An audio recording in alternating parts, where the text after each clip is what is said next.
whoever's on host, go ahead and hit record if you don't mind. Perfect, thank you. And so today we're going to talk about pricing strategies. We're on shift tactic number 7. So if you're following along, it's shift tactic number 7, and it's price ahead of the market, seller pricing strategies. Now, we're going to follow the slides that I have here, and we're going to talk about pricing today because we're a little bit, would everybody agree that when you hit a shift, that usually means that we're going from a seller's market to a what? Buyers or neutral. Yeah, usually neutral is usually a pass-through zone, usually. And I got a chart coming. I'm going to start using a chart back here behind me, but I want everybody to look. If you're looking on the screen, you can see my hands. This is what I would draw on the board. And this is a seller's market, and this is a buyer's market, okay? Now, if you'll notice, my two lines don't what? Meet. They don't meet. That's called the gap. And the reason you got to be aware of this is because there is a if you read Aaron Wilson's post today, is something I've been talking about for a while, and that is it feels like a seller's market. Because if you go take a listing right now, and it's a well-priced listing, and it's fair condition, how fast does it sell? Within the day or two. Right. So there's a little bit of a misleading factor in there. And I'm going to use a slideshow here and put it up in just a second. And what happens is there's a false sense of security. And a lot of times when it comes to shifts, the reason most agents have to get out of the real estate industry is because they can't make the gap. They can't go from here to here. And even the only good news about this shift that we're hoping for is that we moved in it quick, which means hopefully we should what? Get out quick. Get out quick. Emily, thank you very much for being there for me because we need the people. Yeah. So there you go. So turn your mics and play ball. 15 of us on here. We're recording it. We're getting a lot of people watching the recordings. And speaking of recordings, if you did not get on the recording yesterday with Haro, my interview on Mindset Mondays, I would highly encourage you to go listen to it. It was 30 minutes. Tess, you were on there, right? Part of it. He was, was he good? He was good, wasn't he? Yes. He was really good. It was interesting. He's very genuine. You know, he's such a good guy and very down to earth and doing it. So today we're going to talk about pricing strategies. And the challenge you may have is that you may be have a thought process around the market of today when really we need to have more of a thought process about the market of when? Tomorrow. Market of tomorrow. Yep, y'all knew that answer, and I appreciate the interaction. Y'all know me, if you've ever gone to classes before, y'all know that I'm more of an interactive person, so this kind of environment is harder for me to do in sometimes because I like interaction. So I'm going to go ahead and pull up my PowerPoint, and then it'll allow us to kind of get a guide to talk about it. Today is going to be talking about pricing strategies, how to make sure we're positioning our houses properly on the market. Somebody tell me as I'm putting this on my screen, share screen. There we go.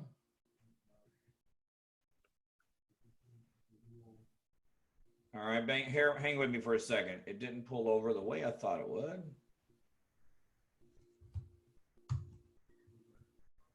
Down at the bottom. Yeah, I got it shared.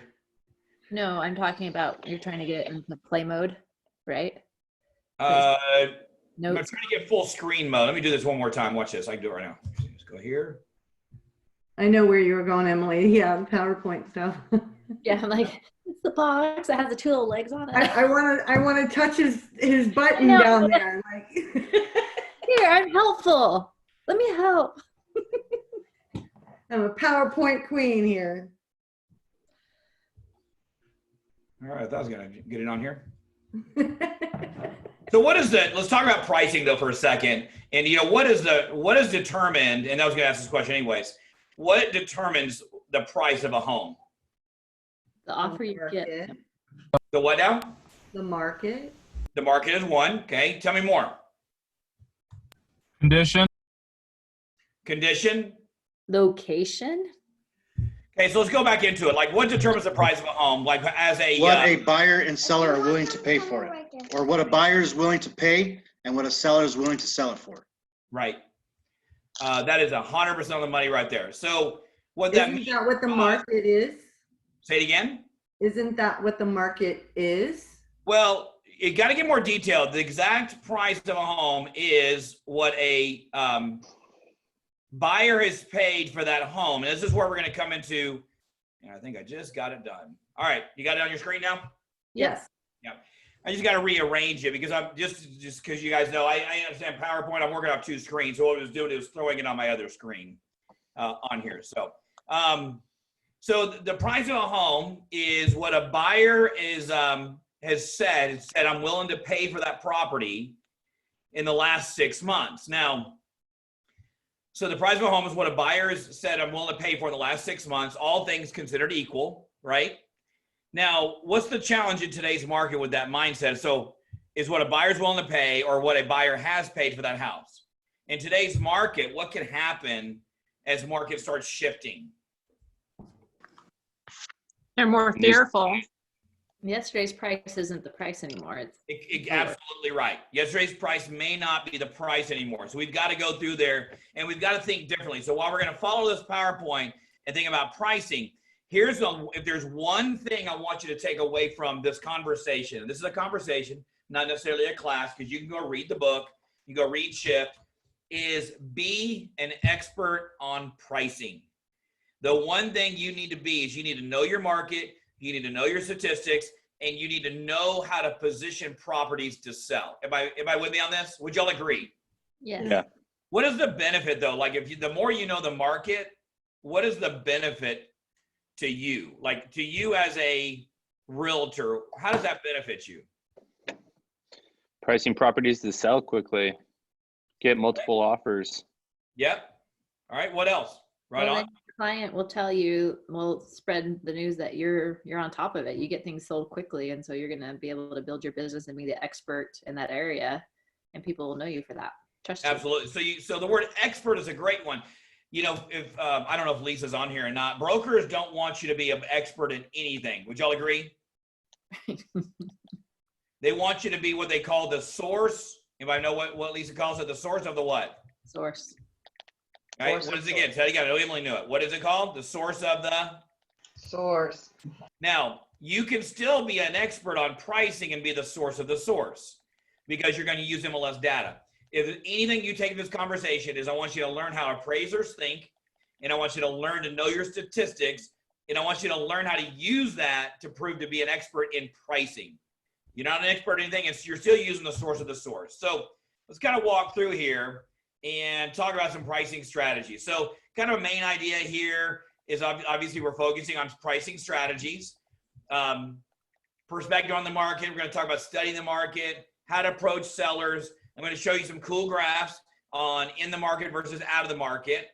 And of course, manage your listings in a buyer's market. You know what? I would actually, I would treat it like a buyer's market, even though we're in a seller's market. Now, if you're out there lead generating and you want to make money right now, go find a seller.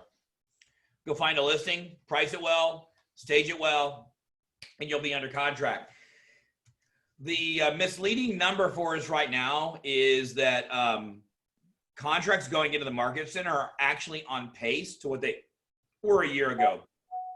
The month of March was a record month for Keller Williams Realty International from a productivity standpoint. And that's a pretty big saying. It was our record March. Now, at the same time, we are seeing some trend lines. What are some numbers that you think you need to pay attention to? What are some numbers to pay attention to that you think would help you keep an eye on the market? Just curious. Taken. I would be curious about what is coming onto the market, what's closed, and what's gone pending. Say that again. What has come onto the market, what has closed, and what has gone active contingent. All right. And also how many have fallen through. Yeah, DFTs is an interesting category. So one thing is on the DFT side is we saw when COVID-19, when the lockdown happened first, we saw a spike in DFTs. Lisa saw her phones ringing higher and we started seeing more activities in the deal fell through category. So DFT means deal fell through. Tricia, I see you're on here. Tell us what the title company is seeing in the area of DFTs, deals fell through, because y'all are fighting over earnest money in those scenarios, so you know about them. What did y'all see? Right. What have y'all seen? We thought we were going to see more than we have, especially for March. We have seen very few, and the pipeline is very full for April, and it looks like they're steady. I just got an email from one of our escrow officers a few minutes before this call, and they're doing the drive up signings, and she said, I have 8 signings today. They're jamming, and they're sticking for now. Yep. Did you see, like I saw, Lisa and I talk a lot, and Lisa's phone call volume went up dramatically during the first week of the shelter in place. We saw some DFTs follow through that the next few days, and then we saw them regulate. Did y'all see anything like that? We had a lot of questions. Yeah. We had a lot of people asking us, and I was listening to you talk about being careful about breaking a contract. Yeah. And they would come to us and we'd say, listen, you need to work first with your agent on that and have that conversation and let them give you some guidance on it. But we had questions more than we had a lot of people dropping out. Yeah, I would probably concur. We did see a bump, and it's interesting because I was talking to Kristen Cole. Some of y'all know her. She's the OP, one of my partners here.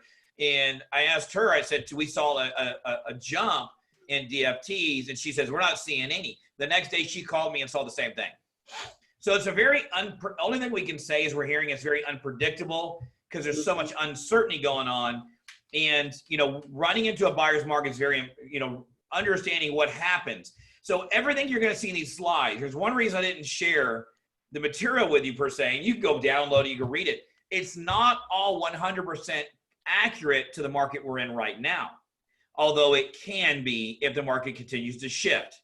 And so we got to be careful. What can happen is if you're, this is what we call, so this is a price. When prices are going up, if y'all notice right now, my business price is going up. This is when prices are going up, we're in what kind of market most likely? Seller's market. Thank you, Teresa. We're in a seller's market. Awkward pause. I know, right? I've been getting good at those of you because a lot of times people are mute, and I got to give it a second to hit the mute button. So it's a seller's market. Now, I want everybody to look at this for a second on here, and I'm trying to do as many visuals as I can, and thank you for letting me do them. If I price my home right here, if I look carefully, which means I priced it higher than the market, and the market is going up, what could happen? What most likely will happen?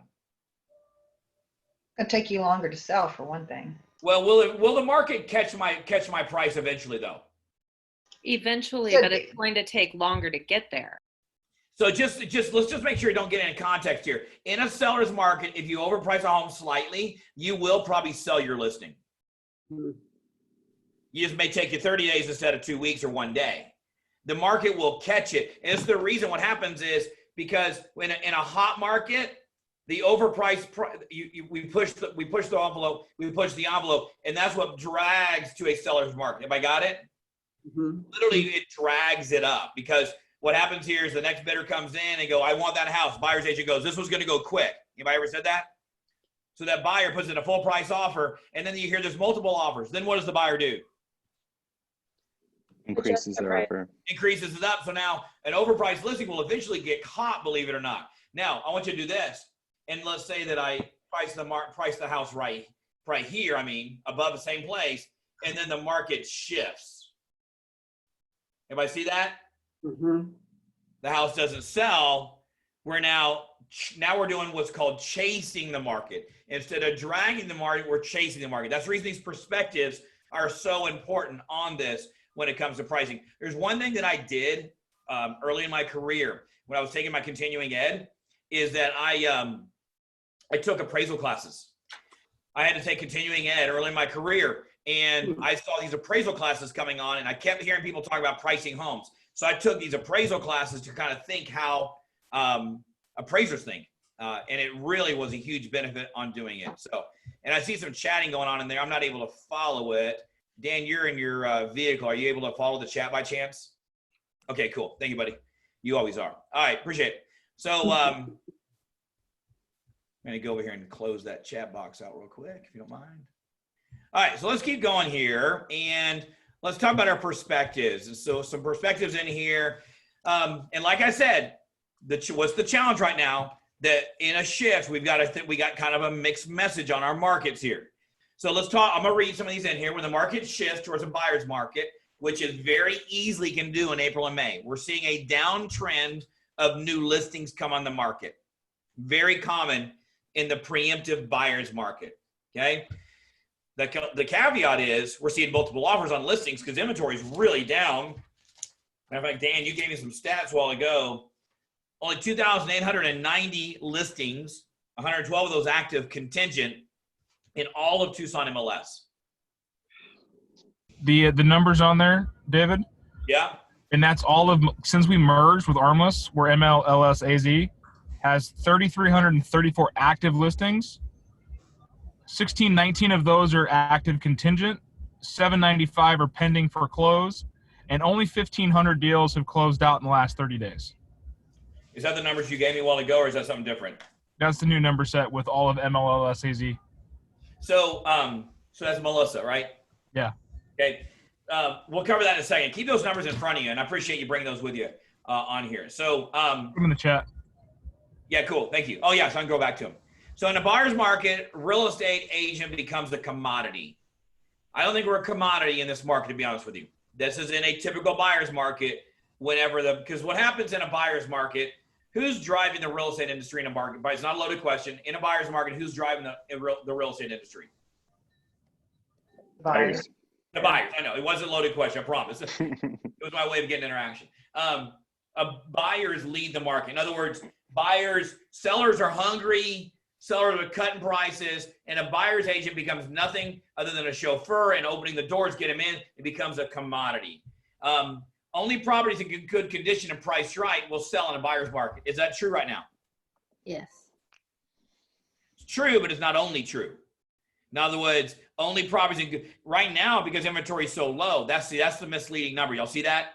This is where the misleading part is going to come in. Price can correct bad condition, but condition won't correct bad price. It's interesting. What's the number one? What controls the value of a property other than what determines the sell of a property? Price and what? Condition. Condition. Although, hey, there's my beautiful wife. Hey, thanks for being on here. I was going to talk to you a little about pricing. So, price and condition. Now, let me ask you this: if the house has bad condition, how do you remedy that? Like if the seller doesn't want to fix the condition, bad carpet, whatever, what do you have to do? Reduce Price the exclusions. You have to lower the price. So remember, it always comes down to price. Condition is an impact on price. Okay, so now all those other factors come into play, like location and bedrooms, and like I said, like I encourage you to do. You got to learn. If you ever have the chance to take appraisal classes, I would do it. But condition won't fix it, guys. So just remember that. And I'm going to show you a graph in a minute about the dangers of today's market, about in the market versus out of the market. Correct pricing represents 80% of your marketing effort. As much as we don't want to admit it, there's no marketing that can fix an overpriced listing. Would y'all agree? Yes. You can, matter of fact, Tracy, have you ever had a listing that we don't get to see you live on camera? You don't want to see me live right now. I even bought you a new ring light. That doesn't change my face. Sorry. So have you ever had a listing where it was overpriced and you spent a bunch of money on marketing to satisfy the seller and you wish you never did it? No, never. Are you lying? I have one right now like that. Yeah. So it's they're tough lessons to do. All right, now did I miss a slide? All right, perspective on there. Perspective on pricing strategies. You're rolling a buyer's market. Once again, what's the challenge? Let's go back to it. Let's get the interactive again. What's the risk in today's market? Does it feel like a buyer's market, honestly? No. Not yet. Not yet. Who said yet? Me, Ryan. Oh, right. I can't see everybody's picture, so I got on more of a strip there. And by the way, y'all know you can control your pictures and all that and the size and all that kind of stuff. So it doesn't feel like a buyer's market although listing inventory is going down, listings going in are going down. And that's one of the first indicators that we got to worry about this kind of mixed message market. So market knowledge is very important right now. Market knowledge will actually, here's what market knowledge will do. Here's what happens in these kind of markets when they start shifting. And this is why I want you to understand about momentum and energy. The people that are really busy and very knowledgeable in the market get busier. The people that are not busy and not up on the market and not talking about the market they're getting less busy. Does that make sense, everybody? Yes. What does that mean, everybody? Help me out. What does that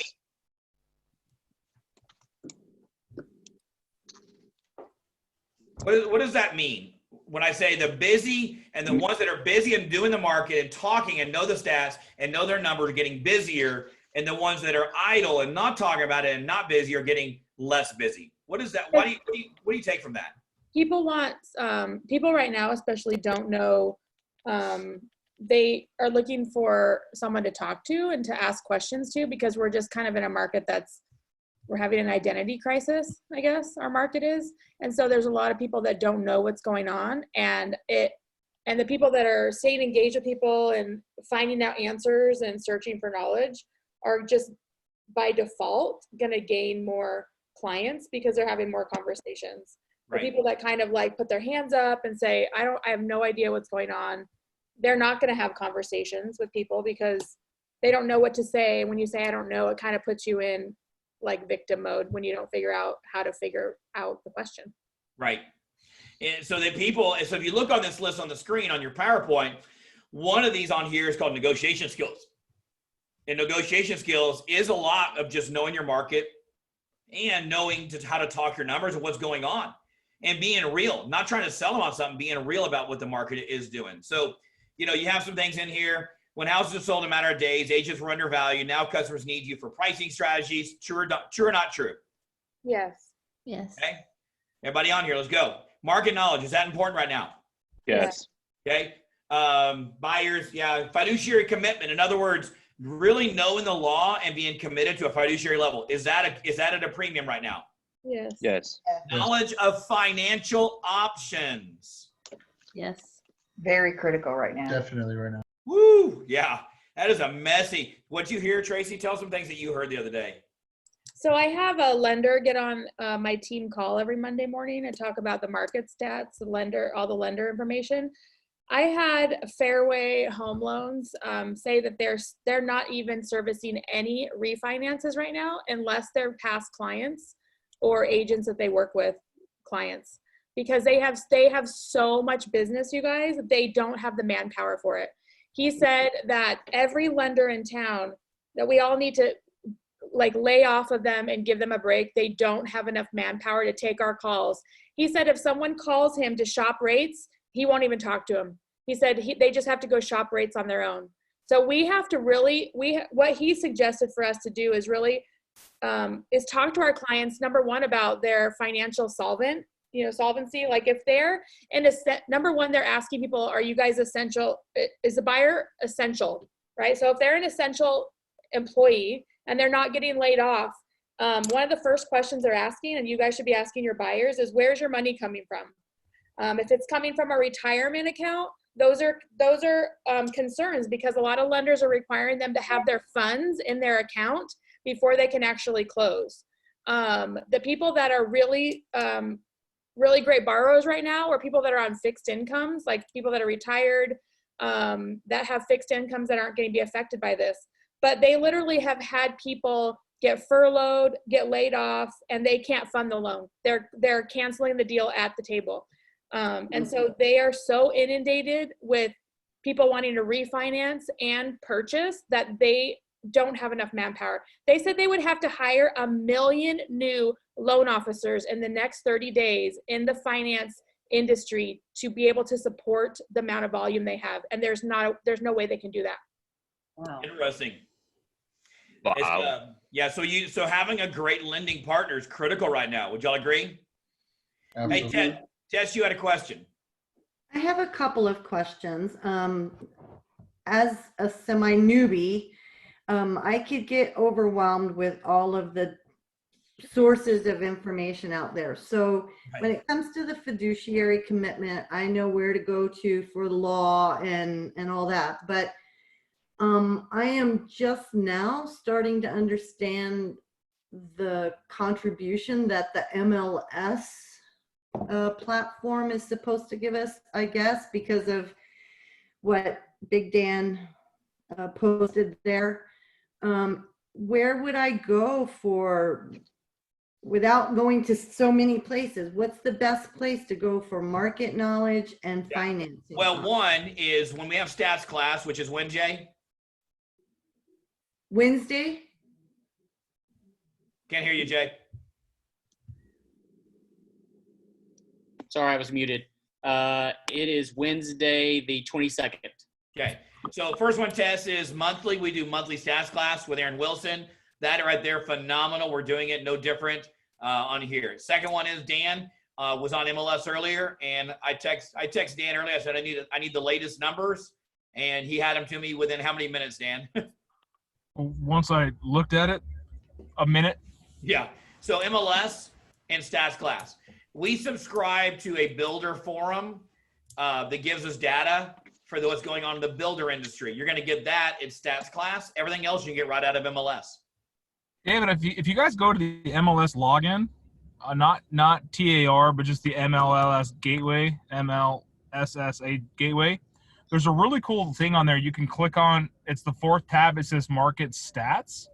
And you can go in there and play around, and you can drill down to just, per house size, per zip code, knowing what days on market, average prices, how many sold. It's pretty cool stuff. So that's where you can get a lot of stats on your own. I'd be happy to help with any lending questions with my lender too. So he's getting on the call with us every morning every Monday just for the first 15 minutes of our call. But you guys, lending is so important right now. So you're not going out there spinning your wheels, wasting time on people that, number one, JP Morgan on Sunday announced they had changed all of their financing to a credit score of 720% down. Like, this is huge stuff in our world for people that are trying to get financing. Down payment assistance programs are basically non-existent. So if you have someone that says down payment assistance, you have to talk to your lender, and most likely they're not going to do it. So if they tell you they're going to do it, you want to get a second opinion. Yeah. There's a lot of stuff happening in the lending world.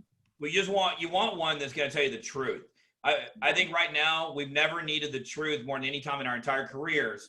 We don't need people to sell us. We don't need predictions. We just need what is the facts here and deal with the facts. All right. What are the opportunities? Are there opportunities for agents in this in the market we're in? COVID-19 shift is a different kind of shift. Is there opportunities in the market for us? Yes. Okay. There's people buying. There's people selling. I get our market centers are processing 20 minimum new contract entries a day right now. Minimum 20 a day. And our brokers are staying busy. Our broker said yesterday, there's still people buying, there's still people selling. What you have to do in today's market is you have to ask questions differently, because I know we're in pricing strategy, so I'm going to get off on a bunny trail though, is there are opportunities, because there are people, I want everybody to take this in perspective. There are people at home right now or at their apartment that or need to move, and they're not, because they think the market is totally stopped. Would y'all agree with that? Yeah. Yeah. So how do you get to them? How do you get to them? How do you get to them? Through your prospecting, through your call. Ask questions. Who do you know? Like that question with Emily a while ago. Emily, if you notice, your insurance guy, I didn't suggest he asked, are you buying or selling? I said, are you interested in receiving market stats? That opens the door for you to call them and build somebody in your database. All right. So there are massive opportunities here. And there's opportunities for our sellers as well. Hey, David, can I share something with everybody real quick? Yeah, go, Jesse. Since we're talking about pricing strategies today, I just wanted to let everybody know that NAR has actually made a lot of classes free. And one of the certification classes that are free at this point is the pricing strategies, mastering the CMA. So that's available for free for all of us that are part of NAR. Love it. All right, so let's talk about studying your market. Be the local market economist. I think we've kind of mentioned that a few times. Be the local economist. Be more knowledgeable than the headlines. Who would agree with that, by the way? Absolutely. You know, the headlines are going to be what's called headlines. They're going to be whatever is catchy. Preview more properties, get a better understanding of the market. Now, I told you, not everything is going to be totally palatable for here. Review more properties, get an understanding of the market. Could that be a little bit different in today's market? Why? Because we can't get inside the properties. May not be able to get inside. We can, but I think it's a good opportunity to really get more effective with our clients and have more conversations of drilling down onto what they're looking for, their needs. And, you know, we always say that it's really good to get down to like the top 5 properties that they want to see anyhow. And this is a perfect time to really dig deep and not be run around showing a bunch of properties. Yeah, because even the buyers, and there's different people at different ends of the spectrum when it comes to, some are over cautious, under cautious, regardless, doesn't matter. Everybody has some type of caution in them. So analyze MLS. It's take the time to study and internalize your statistics. I'm going to show you some statistics here in a minute to look at, and Dan, be ready. Would do some numbers for me. I know you put them in the chat. I may have you tell them to me if you don't mind. So take the time to study and internalize numbers. As I said, I told you early in my career, one of the number one things I did was I took appraisal classes. I took enough appraisal classes. I actually was not far. I could have been an apprentice to be an appraiser. I was so far into some of those classes. And in Texas, where this was, the appraisal board is very close to the real estate board. So there's a lot of overlap. It was the best thing I did, because when I talked to people, I talked in a manner where I knew the numbers, the statistics. Very rarely did they argue with me about value, because I was so knowledgeable in stats. Can anybody see how this can be a benefit? As Tracy was saying, people are looking for knowledgeable agents right now. There's never been a time for us to be a fiduciary more than ever before, opposed to a functionary. What's a functionary? Somebody tell me, what is a functionary?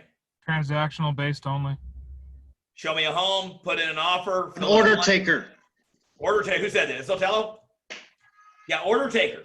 And so we get caught into doing that. So it's never been more of a time right now. Choose numbers and statistics from the MLS and use the data in a sentence later that same day. That's just meaning that know your numbers and start using it. Choose a partner. We're not doing that because not at the classroom. Use your local MLS to track numbers in their price range. That's when you're going on a specific listing. Take the shifting market into consideration when evaluating properties. All right, let's talk about that for a minute. So this line right here, take the shifting market into consideration when evaluating comparables. So you're sitting at a listing appointment and you're seeing that listings are going here. We're not sure what April and May and June are going to do. How would you take the market into consideration when talking to a seller and using comparables?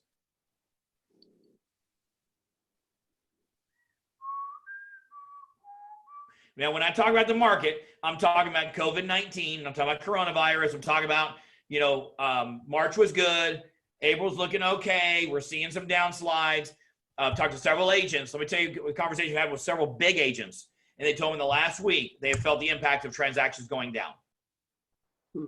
How does this enter into your conversation? Remember, you're a fiduciary. You have an obligation to have these conversations. How do you have this conversation with a seller? Basically, just let them know that with decreased activity, a lower market inventory, that could put their house at a higher level of attention for the buyers out there right now that have essential jobs. So I want everybody to write down 2 words. Ryan, write on it. I'm just going to piggyback on that. I want everybody to write down 2 words: certainty and uncertainty. We are certain if you put a house on the market right now and you price it right and it shows well, how fast will it probably get an offer?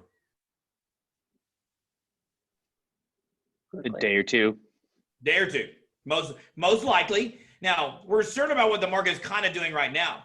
If they overprice the market, and they go out of the market. I'm going to get a graph here in a minute. I'll probably move some slides pretty quick in a second to show you some slides. And you overprice it, and they stay on the market for 30 days for some reason. Could the market drop? And they could lose the market. Yeah. So what you got, the conversation comes in this. I know what the market is doing today because the statistics show me that. I don't know what the market's going to do next week. Everybody got it? Should this be part of your conversations? Absolutely. Yeah, absolutely. All right. So going back over here, get the big picture. Buyers will prioritize the deal rather than the area. Your sellers are competing with homes in their price range. I know we got kind of a misleading market right now. We've talked about that a few times. So we're talking about formulas and numbers you need to know. Practice math before you go to your listing appointment. So we'll go to the next screen right here. So Dan, this is what I want to talk about. This is called your activity index. And you have actives plus pendings divided by pendings. Dan, do you have those numbers handy? I kind of asked you for them earlier, so you should have had them handy.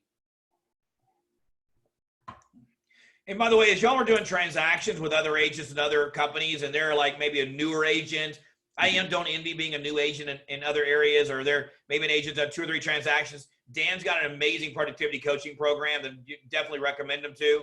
Just say, have you ever met with a coach? Get him an interview with Dan. It doesn't mean he's going to recruit him. It just means like, you never know. People are hurting out there in this market. The slower going to get slower. So Dan, tell me your numbers you got. Active plus pendings.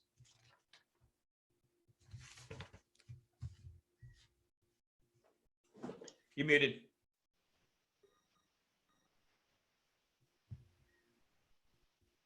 Active plus pending. There we go. So you should be, sorry, I was doing math. I was mathing. So it's a 5.2 activity index.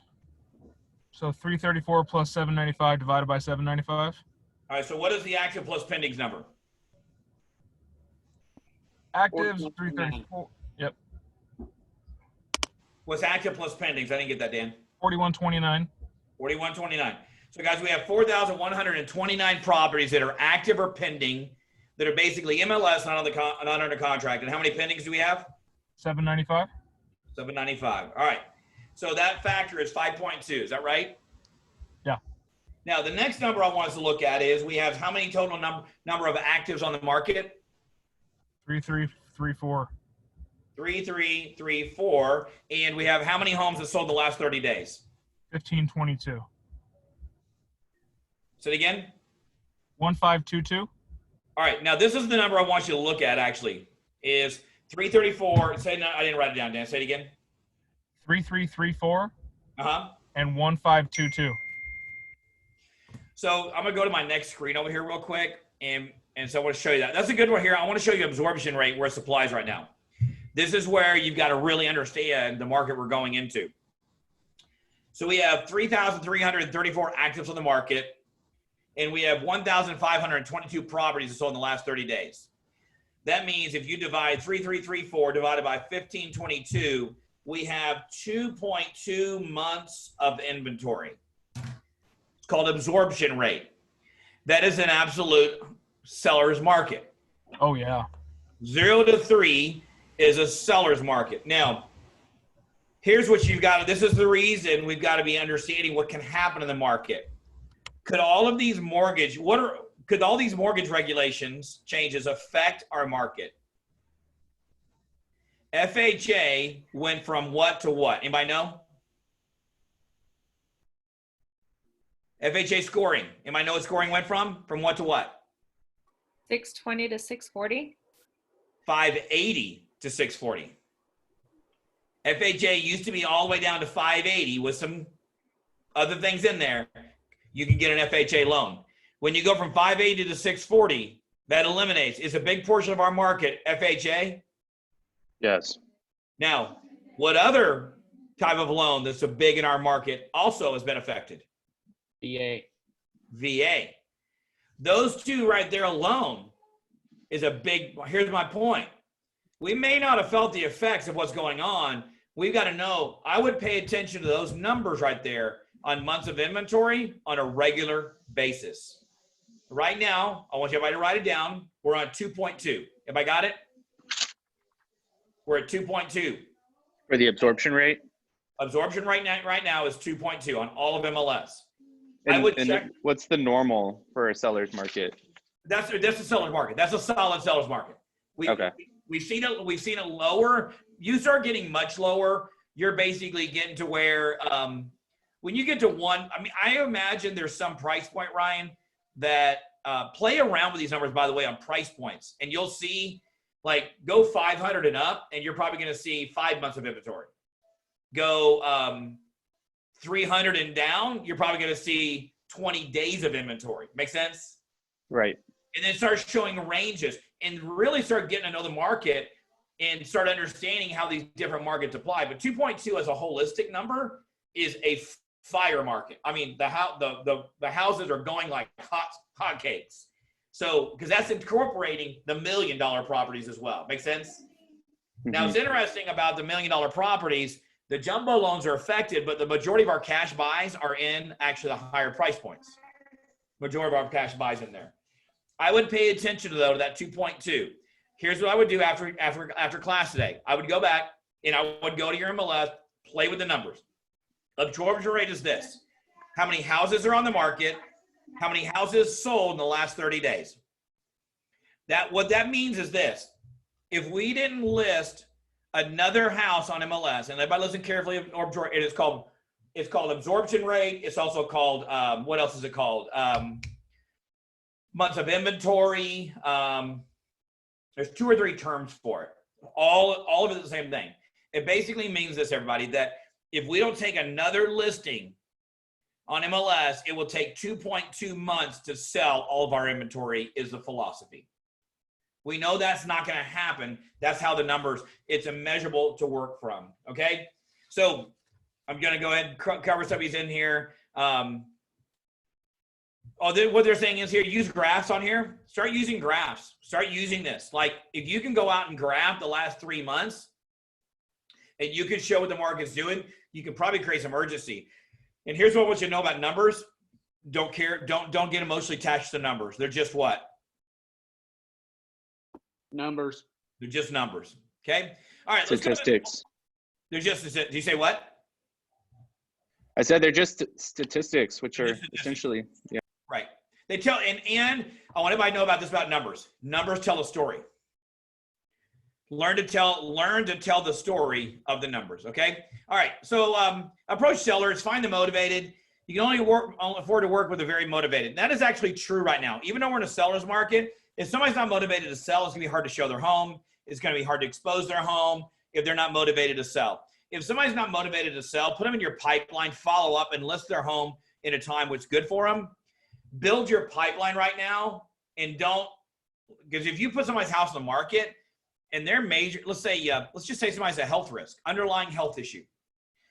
They may not be a good candidate to sell their house right now because they're a risk according to the doctors. That doesn't mean, I want you to do, like, I had an agent, their goal was to take 120 listings in a year. And I had them put it on the wall, 120 sheets of paper with a outline of a face. And I had them go through and I said, I want you to go ahead and put a face for every page. I want you to put families on there. And so he went through the process of every time somebody's looking to sell, he put their face up there. And he put the family or a picture. He put it up there, wrote their name on some of them because he didn't have a picture.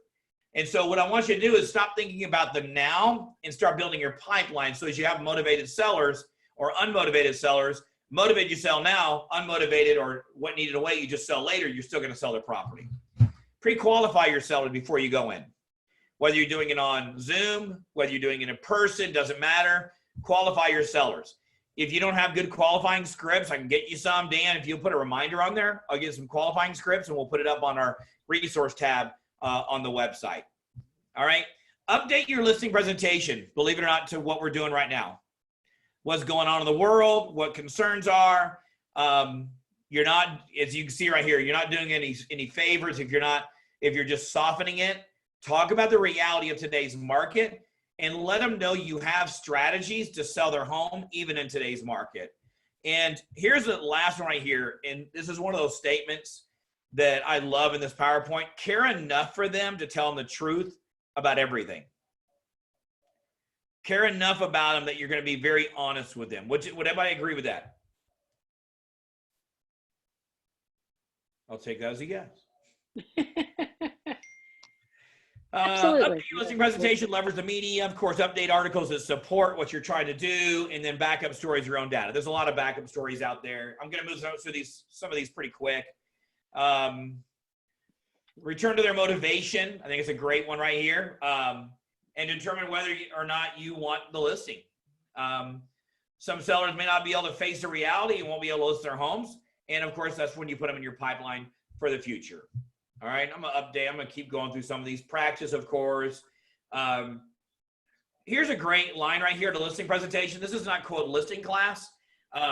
Is the best listing agents. There's a couple of traits around really great listing agents. One is confidence. Number two is they know the market and they talk about the market a lot in a good way. And they keep them talking and they listen. So I want to make sure you keep that in play here as you're talking to them. Also understand their motivation, because that sometimes price isn't their motivation. You know, some people want a good family to move in. They're very important. They pass this home on to somebody else that they care about. All right. Address objections before they come up. A lot of these things we're kind of getting redundant here. And during the listing presentation, bring up the objections yourself. It's always better for you bring up the objection opposed to them. All right, now getting the price right. Price is critical even today, because we know what the market is today. We don't know what the market is tomorrow. Certainty versus uncertainty. If a buyer believes the house is poorly priced, they'll write it off in the very beginning. So be careful that even though the market's hot, we only have 2 months of inventory. If you miss it and you miss that price, that house could be sitting on the market a long time. I'm going to show you a graph here in just a minute that I think you're really going to enjoy doing it. Matter of fact, it's 2 slides away. All right, let's go here. So here are a couple of graphs I want to show you. I got 3 of them in here. I know I'm clicking through them quick. So this is a graph of a seller's market. Now, somebody tell me, what do you notice about this graph?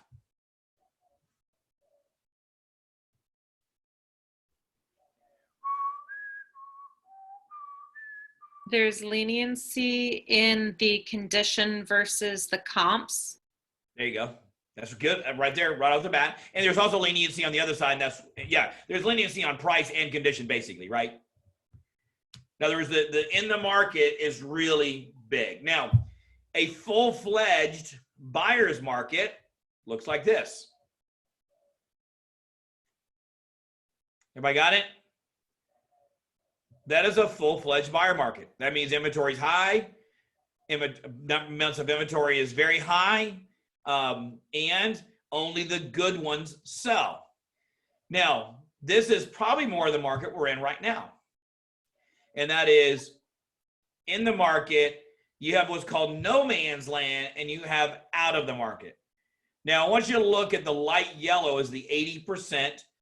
And the confusion we're having right now is that we're going to move towards this market possibly and probably in the months of May and June. And that is, you're going to find listings that are not great condition, not very well priced, are going to be kind of in that no man's land. Here's what happens in no man's land. You end up helping the houses in the market sell.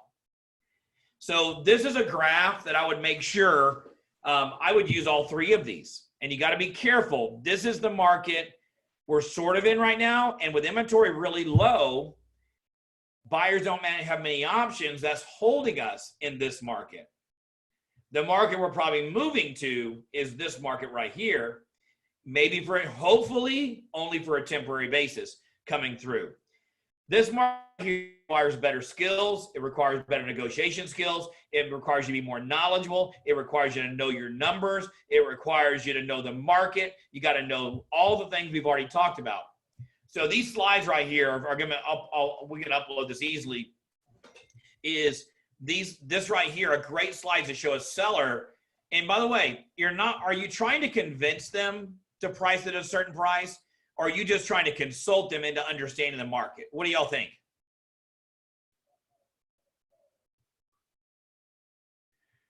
What are you trying to do? Are you trying to convince them to go a certain direction, or are you just trying to consult them? Consult. So tell me, why is that? What happened when you become a consultant? What does that do for you? What is the benefit of you being a consultant on real estate and a consultant on price, opposed to, hey, this is the price? What is the advantage of being a consultant? You let them make their decision based on your information. That's right. They're going to be more confident. They're not going to feel like you're pushing them into something and then blame you later if it doesn't sell or whatever. So let me tell you where, from experience, and I've been in leadership in Keller Williams about 14 years, and I used to be the front line for all complaints at a Keller Williams office of 400 agents at one time. Exciting. I literally was the first line of complaints for everything. And the number one reason that agents would lose it, like literally lose it, like I thought their head was going to spin, is when they were telling them what to do opposed to consulting them what to do. Where agents get in trouble is when they are telling them to do it. Now, sometimes you got to take control. Sometimes you've got to, grab them by both shoulders. Sometimes you got to say, we've got to do this. This is the right thing to do. We're overpriced. Is when they stop being a consultant, they start being a directive. And then they get in trouble because the agent told me to do this. And that's where they start getting in trouble right there, is when they do that. So what I want to talk about is just the Tele2 markets. There are two different markets going on right now. There is an in the market and an out of the market. Some basic on getting the prices right. We already talked about supply and demand is another way of saying absorption rate is another way of saying months of inventory. Supply and demand, absorption rate, months of inventory, all the same thing. Don't get confused that they're different. They are not different. It's all the same thing. Anyway, a market which has more buyers than sellers. High prices result from this excess demand over supply. This is a seller's market. Market in which there are more sellers than buyers. High prices results from this excess of supply over demand. Okay, now once again, this is where we've got to be very careful to be consultants. Are we on paper, are we a seller's market or a buyer's market? Sellers. Market on paper. On paper, we're a seller's market. Are there conditions going on around us that we need to be concerned about? Yes. Yes. We're getting redundant. That's all part of learning. What are some conditions going on around us that we've got to be aware of that could affect sellers to buyer's market type scenario? What are some of those? This is all going to be repeat, so don't think it's loaded. Yeah. Inventory. Well, inventory is low, which indicates a seller's market. Okay. If it goes up. The lending Interest rates. environment right now. So there it goes. So we actually heard two things at the same time that actually control each other. Mortgage industry is under turmoil right now. Conditions, scores are changing, and at the same time, interest rates are what right now? Going up. They're low. Are they still pretty low though? Yeah. Historically low. They're uncertain again. We're uncertain. I'm going back to that uncertainty. Everybody with me on this? We're going back to uncertainty. So once again, you got some misleading things going on here. Just know interest rates eventually, I heard a number the other day. Listen to this. I heard a number. There's like $7 trillion of loans out there that qualify for a refi right now. And this was from a very high up, Dave Zitting, by the way, Jay. It was Dave Zitting. Oh, wow. Okay. So he's very knowledgeable. And he's in the end. There's $7 trillion in loans out there that could be refied right now and benefits that qualify for a refi. That's an amazing number right there. And so that alone could affect the mortgage companies. They're not as hungry as much. They're getting overloaded. Interest rates. What's one of the ways, everybody listen to this question for a second. What's one of the ways that they are able to slow down refis, Changing the requirements. And raising the interest rates. Raising interest rates. We saw that about how many weeks ago, which Mariah, you may be remembering when you said interest rates are going up, is about 2 or 3 weeks ago, interest rates did what? And then last week, what did they do? They're all over the place. By the way, as you can tell, I warned you at the beginning of this, The PowerPoint's not gonna be 100% right because we are in a very misleading situation. Knowledge is power. Knowledge is power in here. All right. Yeah, go ahead. David. And also with people losing their jobs, let's say if they have rental properties and they need to liquidate, it may cause the inventory to actually go up some because of the hardships. There's all kinds of, you know what, we haven't even talked about that actually. And you know, how many small, I watched the news this morning, mistake number 3, is how many small, it was a good section I watched. How many small businesses are not going to make it? Did y'all hear First Watch the other day? No. Hear about First Watch? They're closing most of their stores. No. Oh, no. Are you serious? Yeah. Now, wife and I were talking, we were driving the car yesterday, we were asking, is it short term or long term?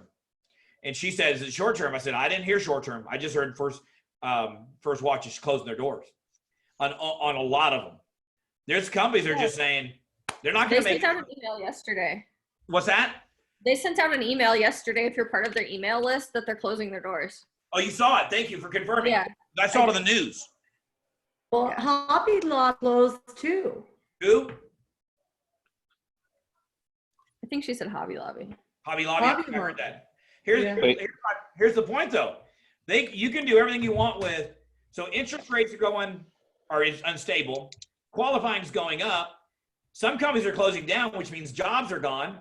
I went to Trader Joe's yesterday. There's a lady, Growlers is across the street from me. We love going over there and having their burgers every once in a while. It's so close. And I go over there, the waitress that we always see at Growlers, I went to Trader Joe's, I saw her. I said, I'm sorry. But those jobs are going to go away. They're going to go to a regular Job Corps. And the PPP, the government, that money is not going to be enough to fix this. I'm just praying that we get ours as a company because I haven't seen it yet. I applied. So my point is, what is there to take? Let's just do some takeaways on this. Let's talk about some takeaways. What do you take away? What is your thoughts around this conversation? And the rest of this, I can throw the PowerPoint up. What is your takeaways on this conversation? I'd like to get some interaction on what your takeaways are. That everything is volatile right now. Number 1. You should be the economist of choice. Okay, now Jay says we should be the economist of choice. Guys, I don't care how long you've been in real estate. If you study the market for one day, you get on MLS, you can sound like you can be as knowledgeable as Tracy as anybody. Study the market. What else? What is your takeaways from this? What else? Tons of opportunity to have for those who see it. So Dan, there's a lot of opportunity. We said the busier are going to get busier, the ones that talk about it. So, I'll give you a funny thing is Saturday, I went to Danny, called me up. I was talking to Danny Roth. He said, hey, come check out my flip. So I went and checked out his flip. It was really nice. Fun, beautiful house over in Casa Dobes. It's going to be cool. And I was like, I was talking to him about it. I said, hey, I'll tell Tracy about the listing. Because what happens is when Tracy sees a listing that she really likes, she talks about it all the time to people. And what happens is she'll find a buyer for a house. You should be talking about the market all the time. Everybody got it? Talk about the market all the time. Talk to your people about it. Tell them what you're seeing. Call your database up. They're going to ask you how real estate is. They're going to ask, who's called their database and had your database ask you, how's the real estate market? Who's had that happen? Me. All of us. Boom. You know what? I'm so funny you asked. I was on MLS. I was looking at stats this morning. Let me tell you a little bit. Boom. And you get to talk to them. All right. What are your other takeaways from this? I think it's important to remember Aaron Wilson's lessons where you know exactly all the new build inventory. You should be calling all the new build sites and getting them to send you their top spec homes, because as the inventory continues to shrink, that's where our inventory is coming from for a lot of our buyers. Yeah, Gary did a live stream today from Apps Clients. Gary talked about that today, Jody, believe it or not. He said that, which was cool. So everybody's on the same page. All right. What are some other takeaways, guys? How critical it is to really price the listing correctly.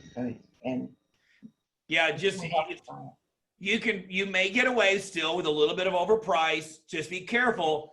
If that market takes a tip, all of a sudden you're stuck up here.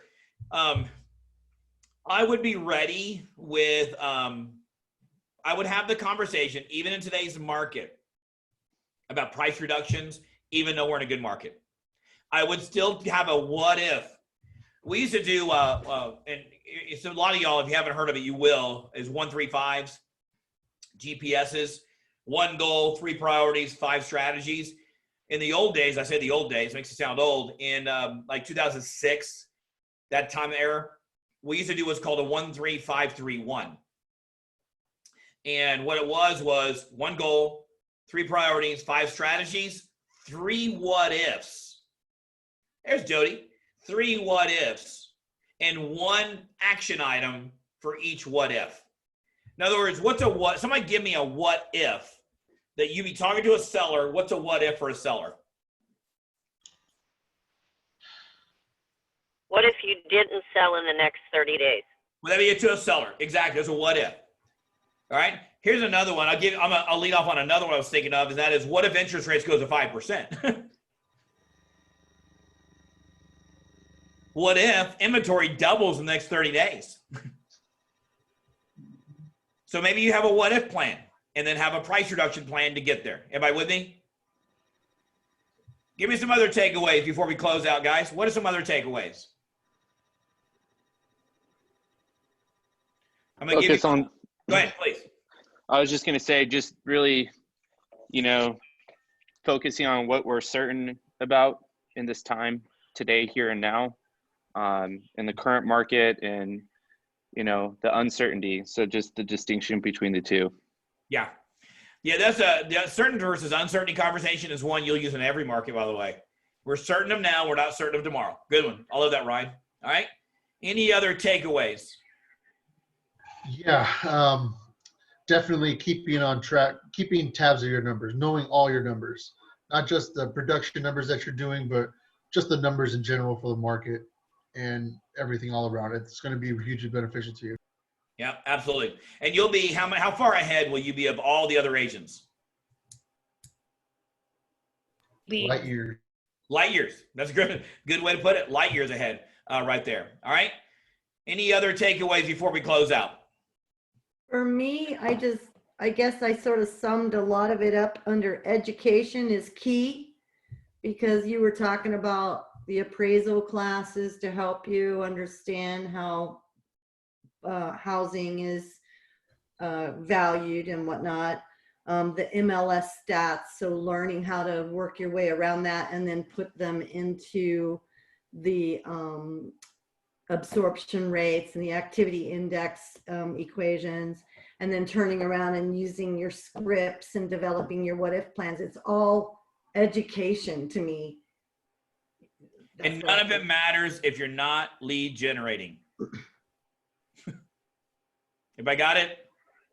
None of it matters if you're not calling your sphere. None of it matters if you're not having conversations. In today's world, you call. We're talking very strategic here. We're talking about knowledge and market and seller market, buyers market statistics. At the same time, I know you're calling with care. You're having your care calls. How you doing? What are y'all sensing? What do you think what's going on? Hey, what are your thoughts? How y'all doing? What are y'all doing for fun? They ask about real estate, then you get to throw some of your statistic knowledge. So it doesn't change the conversation of coming from care. It just changes the conversation when they ask you how's the market. Yeah, to tag on with that, David, I think it's really important that people understand that when they have a conversation or they get into a situation in a transaction, that's when they're going to go research and find out the answers and take the next class to benefit them so they know how to deal with it. Yeah. And so, like you said, if you're not doing it, you don't get that next step or level of education. Yeah. So one thing I'd encourage you to do is on education, so like she's saying, is our team meetings are Wednesdays 11. I'm committed to making sure you're having up-to-date stuff that's going to help in your business, like she was saying. And also, I'm doing some really good interviews on Mondays, on Mindset Mondays at 1:30. Next Monday, I got Rachel Adams. The next one I'm lining up, coming up. So, all right. Well, guys, I appreciate it. I think we went a little over time. y'all can, we'll go ahead and kill the recording. Hey guys, thanks for interaction in here. We're going to post this online if you want to go back and visit. If you got any questions around anything having to do with pricing and all,